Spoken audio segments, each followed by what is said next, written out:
What is up guys, Tan of the sites. In this video I'm going to show you how to see the float on Steam. So first you need to head over to your browser, and then on the right side you need to click on three dots or three lines, and then you need to hover to extensions and then click on visit web store.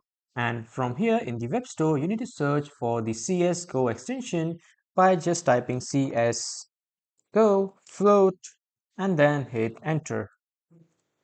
After that, here you can see the CS Float Market Checker. Click on this, and after clicking, you will see the option to add to your browser's name, and click on this. After clicking on this, you will see the button to add extension. Click on this add extension button, and when the extension is added, then you need to open the Steam application. And after opening the Steam application, here you need to hover to community and then click on market. And in the market section, you can just simply search for an item. And after searching for an item, you need to make sure that you have activated that CS float particular extension before searching anything in the market.